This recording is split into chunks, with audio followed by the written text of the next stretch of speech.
प्रिय सद्गुरु, मुझे इंसानों के बजाय प्राकृतिक दुनिया में अचंभा देखने में आसानी होती है। मैं इंसानों में भी उसी अचंभे को कैसे देख सकता हूँ जैसा मैं एक नाचते हुए मोर में देखता हूँ। तो वो एक इंसान है ना? नहीं नहीं, मैंने सोचा कि कहीं एक चिड़िया सवाल पूछ रही हो तो इंसानों के पास एक मोर की तरह सुंदर पंख नहीं होते। हमारे पास नहीं है।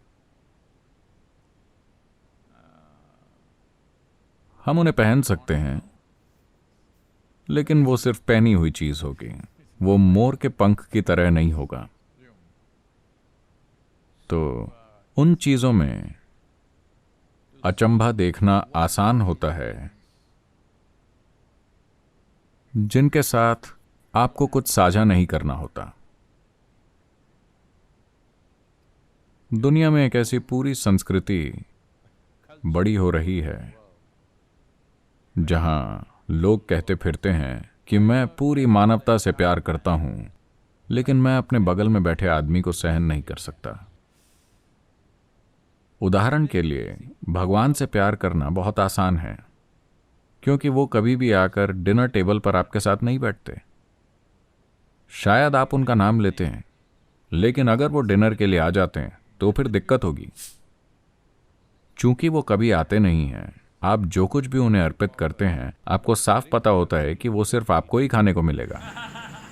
हाँ हाँ, अगर वो खाना शुरू कर दें तो अर्पण हवा में उड़ जाएगा। मुझे ये बताना होगा, ऐसा हुआ।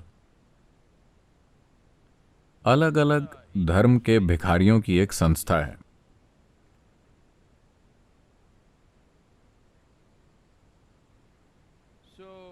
इसके केवल 3 सदस्य हैं। एक भिखारी हिंदू है, एक भिखारी क्रिश्चियन है, एक भिखारी मुसलमान है। तो वो कह रहे थे कि वो बहुत धार्मिक हैं, लेकिन उनके आर्थिक हालातों के कारण उन्हें साथ रहना पड़ता है, वरना वो लड़ाई करेंगे। तो एक दिन वो पेड़ के नीचे मिले और हिंदू भिखारी ये दिखाना चाहता था कि वो वाकई में एक भक्त है। उसने कहा, देखो, हर दिन मुझे भीख में जो कुछ भी मिलता है, आमतौर पर मुझे जितने भी पैसे मिलते हैं जिसमें सिक्के होते हैं और अलग अलग तरह के छोटे नोट होते हैं, मैं एक बड़ा सा ओम लिखता हूं, ओम, और फिर मैं सारा पैसा ऊपर उछालता हूं। ओम के ऊपर जो कुछ भी गिरता है वो शिव का है, बाकी मेरा है।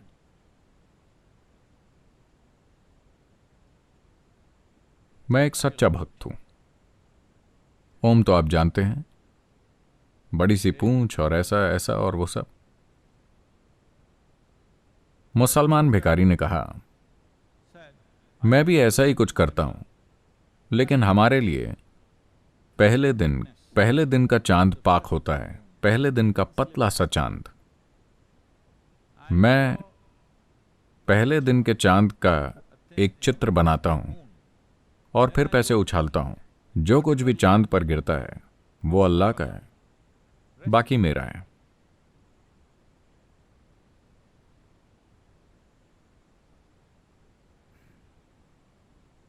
फिर उन्होंने क्रिश्चियन भिखारी से पूछा कि तुम क्या करते हो? उसने कहा, मैं सारा पैसा लेकर ऊपर उछालता हूं, जो भगवान का है वो उसे रख लेते हैं, बाकी।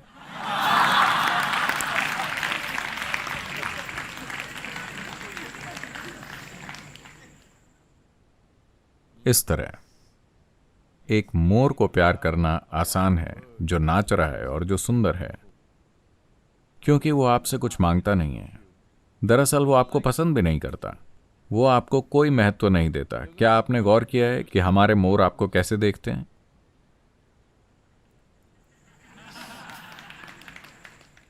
वो आपको कोई महत्व नहीं देता। तो आपके देने के लिए कुछ भी नहीं है, आपको कुछ भी नहीं करना है, आप बस दूर से उसका आनंद ले सकते हैं। इसी कारण आजकल ढेरों लोगों के लव अफेयर चलते रहते हैं, फेसबुक पर, टिकटॉक पर और जो भी, इंस्टाग्राम और जो भी, क्योंकि आपको उनसे मिलना नहीं है, आपको उनके साथ कोई भी चीज साझा नहीं करनी। आपको बाथरूम के बाहर इंतज़ार नहीं करना है जब वो उसे यूज़ कर रहे हों। आपको उनके पीछे लाइन पर खड़े नहीं होना है, कुछ भी नहीं, सब कुछ इंस्टेंट है। अगर आपको वो पसंद नहीं आता तो आप उसे बंद कर सकते हैं और अकाउंट को मिटा सकते हैं। तो मोर आता है, नाचता है, आपको बहुत पसंद आता है, वो चला जाता है, कोई समस्या नहीं, आपको उसे रखना नहीं है। एक काम कीजिए, एक मोर को 3 दिनों के लिए अपने बेडरूम में रखिए। वो हर जगह बीट कर देगा और रात को वो कौं करेगा, बहुत तेज आवाज में। लोगों को शायद पता ना हो, हर दिन मैं जहां रहता हूं वो उसकी छत में होते हैं, पै पू वो सुबह सुबह शुरू हो जाते हैं, ठीक है। तो अपने घर में एक मोर को 3 दिनों के लिए रखिए, फिर देखते हैं कि आप उनको कितना पसंद करते हैं। तो इंसान एक मुश्किल प्रजाति है, इसमें आप भी शामिल हैं। तो इसे ये मत देखिए, हम बात कर रहे हैं कि नस्ल, धर्म, जाति, पंथ, लिंग का भेद नहीं होना चाहिए। इस बारे में बहुत सारी बातें चल रही हैं। मैं आपको बता रहा हूं, प्रजातियों के बारे में भी लकीर मत खींचिए। क्यों? मैं एक बंदर से प्यार करता हूं लेकिन मैं एक इंसान से प्यार नहीं कर सकता। इसका मतलब है कि आपके भीतर एक विकासवादी समस्या है। मुझे बंदरों से प्यार है लेकिन मैं इंसानों को नहीं सह सकता। इसका क्या मतलब है? आपको विकास पसंद नहीं है? तो ये बहुत आकर्षक लगता है जब एक बंदर हर जगह कूदता रहता है, एक शाखा से दूसरी शाखा तक, शानदार। बस एक दिन शिव पादम में अपनी खिड़की खुली रखें, कुछ बंदर आपके कमरे में आ गए, आप गए काम से। वो खाएंगे, वो फाड़ेंगे, वो पूरी जगह पर गंदगी करेंगे, वो वहां मौजूद हर चीज को बर्बाद कर देंगे और चले जाएंगे। अब आप आकर कहेंगे, वाह मेरे प्यारे बंदर, उन्होंने कितना बढ़िया काम किया है। नहीं, ये उस तरह काम नहीं करेगा। तो ठीक है, कम से कम आप पक्षियों का आनंद ले रहे हैं, ये अच्छा है। ये एक प्रकार की लॉबी है जिसे पक्षी विज्ञानी कहा जाता है। आप पक्षियों का आनंद लेते हैं, पक्षियों का अध्ययन करते हैं या पक्षियों का आनंद लेते हैं, बर्ड वॉचिंग। लेकिन वही पक्षी अगर आपके कमरे में घुस जाएं तो बात अलग है। इंसानों के साथ समस्या ये है कि आप हर जगह उनका सामना करते हैं। वो आपके घर में हैं, वो आपके ऑफिस में हैं, वो हर जगह हैं। वो बस कहीं दूर नाच नहीं रहे हैं। अगर वो बस दूर से नाच रहे होते तो आप उन्हें भी पसंद करते। समस्या ये है कि आपको उनके साथ काम करना होगा, आपको उनके साथ रहना होगा, आपको हर दिन उन्हें मैनेज करना होगा। ये एक समस्या है। तो मैं चाहता हूं कि आप इसे समझें। इसमें कुछ भी गलत नहीं है कि आप एक नाचते हुए मोर को पसंद करते हैं, उसकी सराहना करते हैं, ये बिल्कुल ठीक है। आपको उसे तब भी पसंद करना चाहिए जब वो नाच न रहा हो, ये ठीक है। लेकिन मेंढक कह रहा है कि सांप कहाँ है? जब मोर होते हैं तो वो सांपों को खा जाते हैं। हर कुछ दिनों में मैं सांपों को लाकर उन्हें बगीचे में छोड़ रहा हूं, लेकिन ये मोर कुछ ही समय में उन्हें खा जाते हैं। आपको मोर पसंद होंगे, मैं भी उन्हें पसंद करता हूं, लेकिन मैं चाहूंगा कि कुछ सांप भी घूम रहे हों, लेकिन वो सभी कुछ ही समय में खा लिए जाते हैं। तो दूरी होने पर प्यार करना आसान होता है। देखिए, इस वायरस के समय में कई लोग अभी वो किस बारे में शिकायत कर रहे हैं? उनके प्रियजन, वो उनके साथ घर में बंद हैं। बड़ी मुसीबत। घरेलू हिंसा बढ़ गई है, पता है? कुछ लोग कह रहे हैं कि 100%। कुछ देशों में हर तरह की परेशानियां, हर कोई पूछ रहा है, सलाह मांग रहा है, क्या करें, इस परिवार को कैसे मैनेज करें। ये वही लोग हैं जिनकी आप कमी महसूस कर रहे थे क्योंकि वो हर दिन ऑफिस जाते थे। आप इतने लंबे समय के लिए क्यों चले गए?